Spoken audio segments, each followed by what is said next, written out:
when I first started, I started with a $1,200 credit card, and I sent out mailers in the mailboxes, and that's all I had. And I maxed out a credit card and sent out those mailers, and then all the money I got from those calls and all that stuff, then I ended up buying a phone book ad, and then the phone book ad turned into some more money. So then I bought a double truck phone book ad. Like I say, then I got all the way to the point where I was spending $250,000 a year in phone book ads because I was buying phone books everywhere that I could, because I was in Dallas area. So I was in the north area, and I got to the point where, like, with phone books, I'll take this real short. There was so many different phone book companies that was putting phone books out, and they were putting them out in different areas and different zip codes and blah, blah, blah, and all this stuff. And so they were wanting to get all these contractors to buy into their phone book and buy these double trucks. Well, after figuring that out, I figured out, when are you dropping the phone book as far as which month? Because if you're dropping your phone book out in like September, October, it didn't work for me because it's AC. If you're dropping your phone book in, like, say, April or like March, April, that was a good time. It was going to be on the customer's counter or in their top of their drawer at that time or whatever. And then I got to the point where I was buying the front page of the phone book and putting little stickers on their phone book, and the magnet, they put it on their refrigerator. So it was a crazy game. But anyway, then the internet came around, and I had to try to figure out how the internet worked. And so that was a different beast, spent like 6 months in my media room trying to figure out, how does the internet work and how do I make that work and all that stuff, because I didn't want to get stomped. And I did it. It's funny, it's crazy, because I worked out of my house. I did not have a full-blown shop. I didn't have trucks. I didn't have all that, but I was doing $2 million a year at a 45% profit margin. Wow. That's pretty good. Well, I subcontracted out everything. So, like, I was more like, how a trucking industry has brokers where they ship out, they figure out the logistics. I was kind of like that, as far as, I started off, I went to school, I've got an HVAC degree, all that stuff, and I know how to repair and fix everything. But being the sales part of it, I ended up going to make money, you got to be able to sell too. And so, I was in it for 25 years.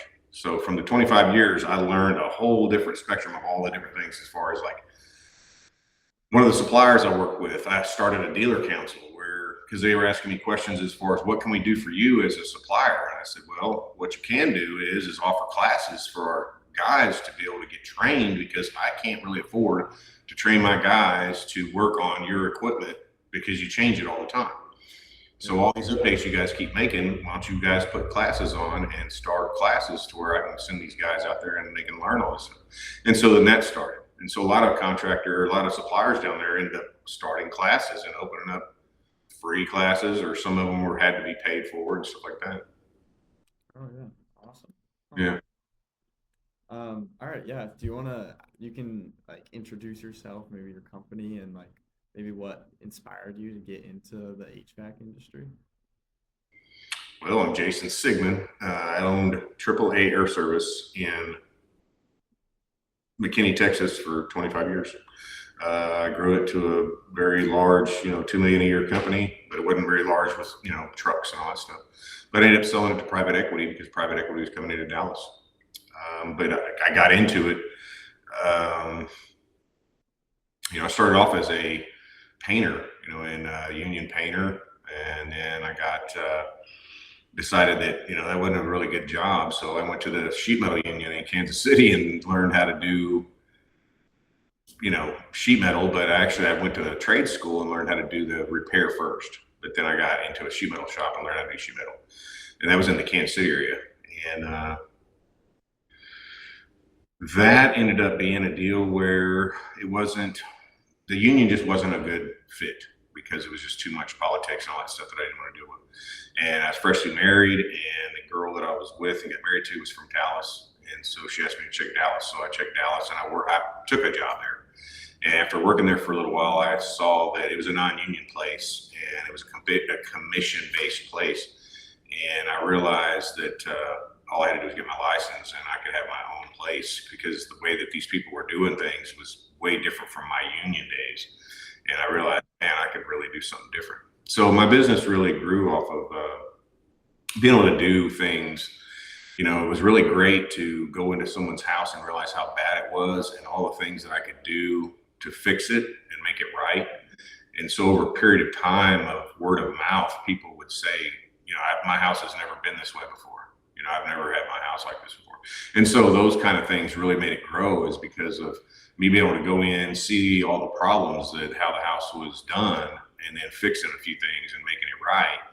Then their experience with their AC was so much different. Their bills went down and their level of comfort was up, and all those things. It really made me boom, is because of my. Yeah, just got you great reviews, great word of mouth, that. Yeah, and back then when I first started, there wasn't reviews online. It was more word of mouth. Okay. All in there.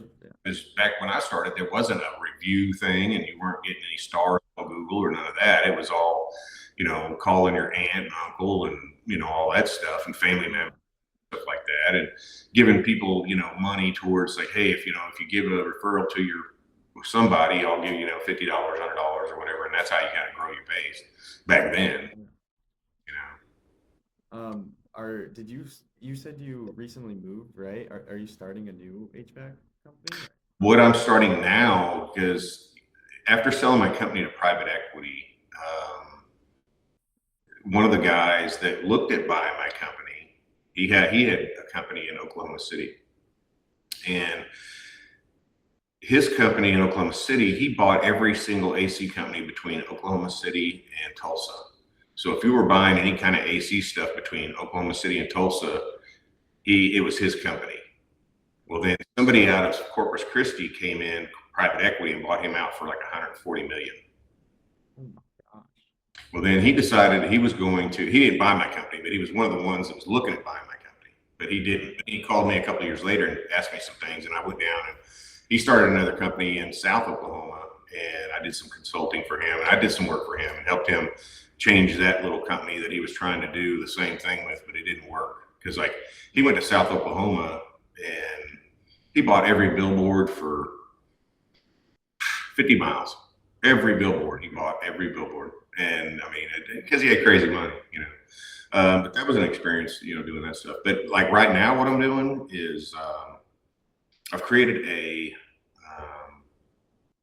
repair or replace advisor, where somebody can go online and say a customer is, got questions about whether they want to repair it or replace it or whatever. And this guide will actually go through and actually answer questions for a customer honestly. And with my, 30 years of knowledge, it'll answer a question for a customer and show them whether they should repair it or replace it, or, it answers anything.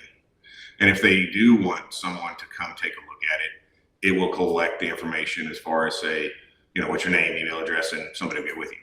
And so it's more like a lead generation in that way, as far as if the customer went through the process of this system answering all their questions. Because a lot of times a customer will call, because I spent years of answering the phone at my company, and I answered so many questions, and I'd be in the middle of a job and somebody would want to know, hey, my, system's doing this, and I'm like, well, I'll have to call you back or whatever. Anyway, this will do that without having the lady in the office that does not know how to answer questions. It does all that. And then it also collects the lead. So you talk about being, okay.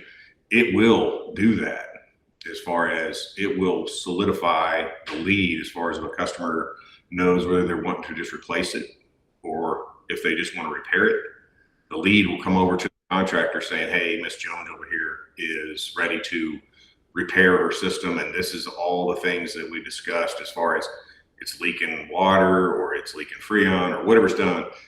The technician or the person in the office will have a complete breakdown of what that conversation was and where the recommendation went.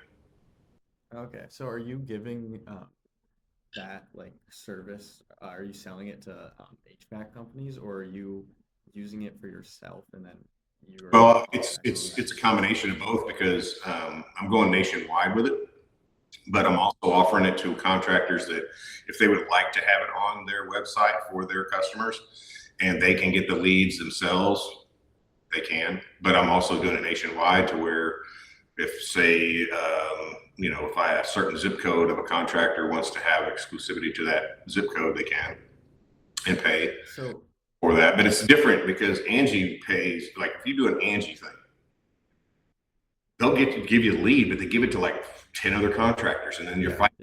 you're fighting to compete with who's got the best price or whatever, all that stuff, Exactly.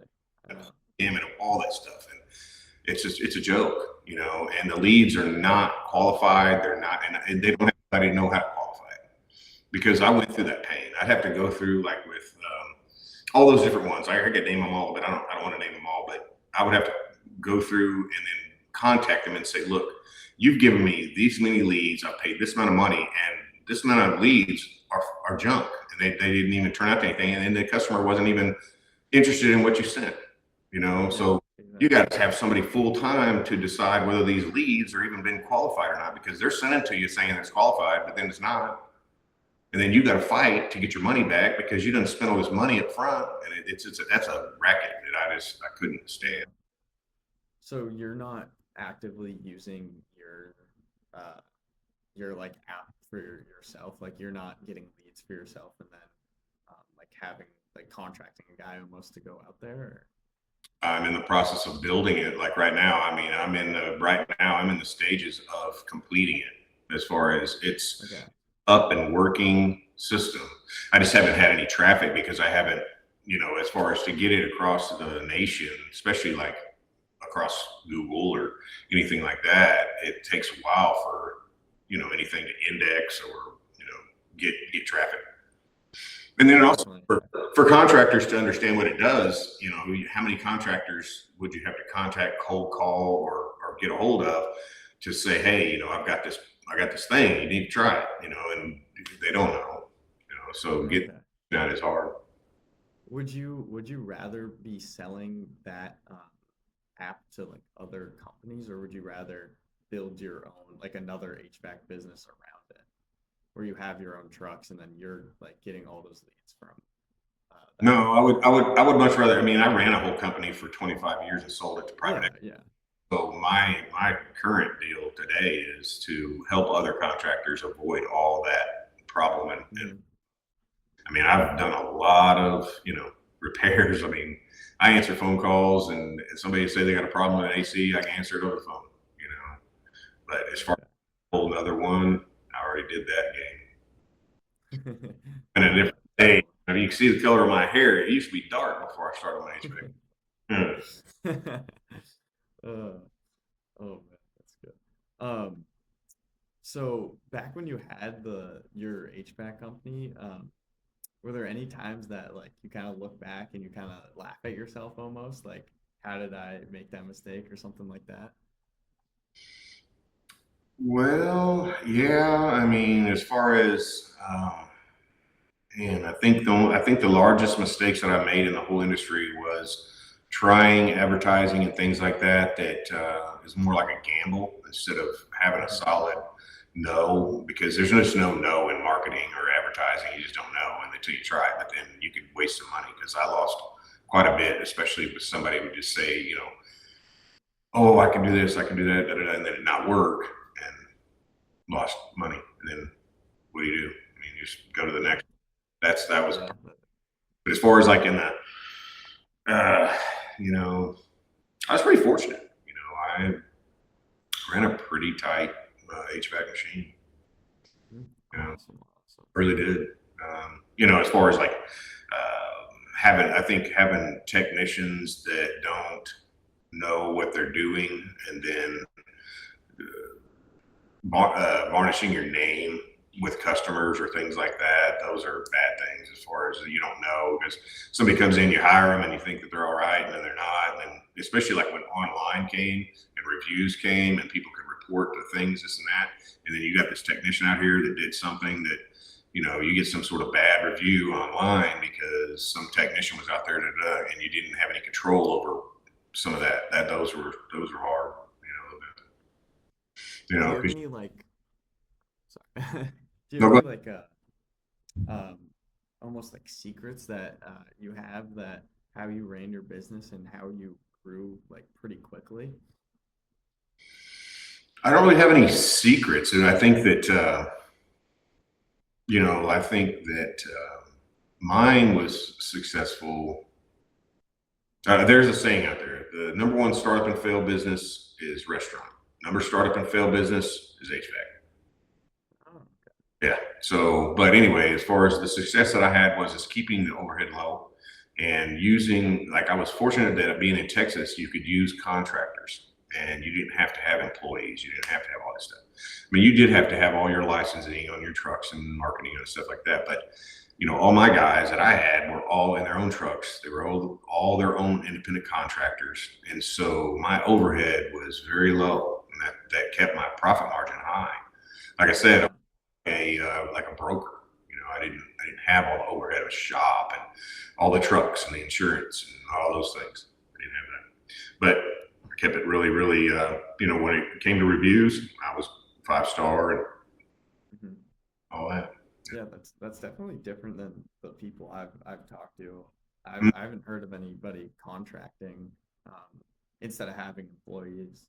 Is that did you ever look into having employees, or did you just see it as too expensive and Well, the thing about being in Texas, it was seasonal. So the AC business part of it, it was really booming for, say, just depending on the weather. The weather depending on how busy you were and all that stuff. So it was a roller coaster because in, say, April, May, it would start up and you'd start getting going. And then by August, September, it'd be falling off.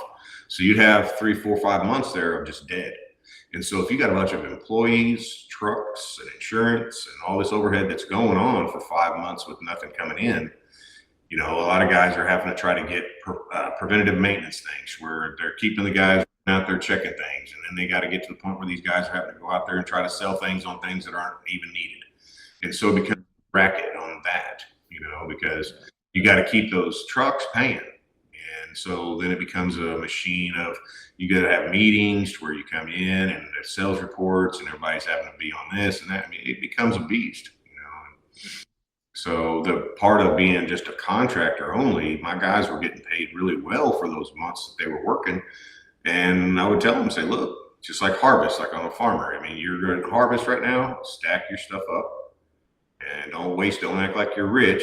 So that way, because when it's slow, you got money in the bank and you'll be all right. So we'll just wait till it gets warm again.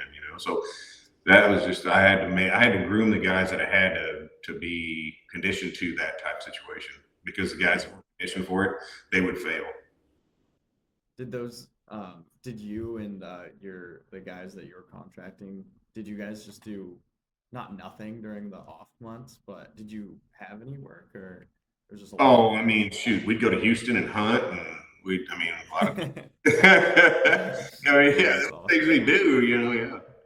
Yeah, I But guess it that's wasn't HVAC related, it was family time or, vacation times or, doing mhm. things that, Was it consistent of like what months you didn't have any work, or were you seeing like some years stuff would pop up? Like I know you guys had snowfall sometimes down in Texas. Like would that yeah. ever? But, even like, furnaces just don't break down that much if they haven't had a lot of work. So, I mean, you'd get a little bit of things, especially like in Texas when it get cold, you'd have a few calls if, the furnace wasn't kicking on and it was probably like something simple like an igniter or something simple, but it wasn't near like the load, like the AC side of it. ACs were just, Yeah. ACs were the bread and butter of the whole thing. Mhm. But you get companies that are, they got, commercial contracts and maintenance contracts for different things. They can keep all that stuff rolling. Mine was just definitely different. Yeah, no, definitely. Yeah. It seems like much more, a much better business model, especially if AC is the only thing that's working down Well, and that's what I had to go with what was deal with the cards you're dealt, there. Yeah, that's how it was. definitely, definitely. Now for your system now, how are you how are you looking to get um customers or like clients for you? Are you like reaching out to people, or are you just Well, currently I'm using Marbleism for outreach, like an AI outreach that is constantly reaching through LinkedIn and all that stuff.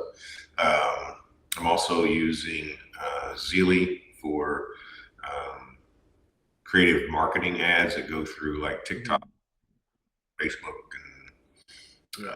Instagram, and all those things.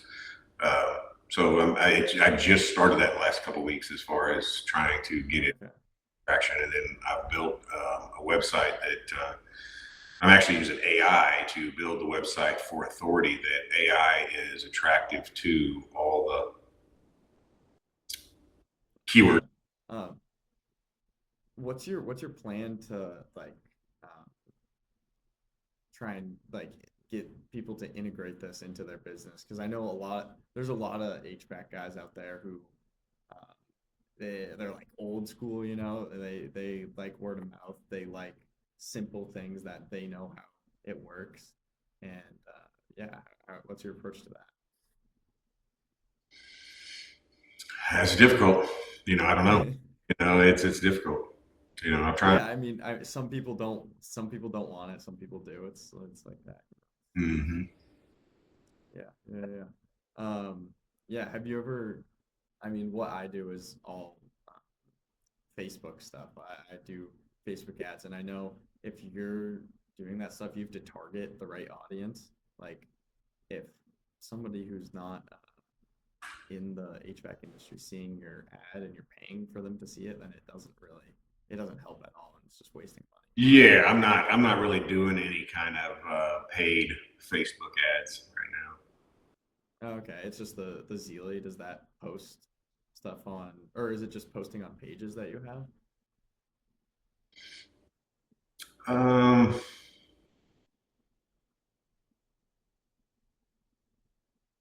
I'm not really comfortable sharing everything that I'm doing on that.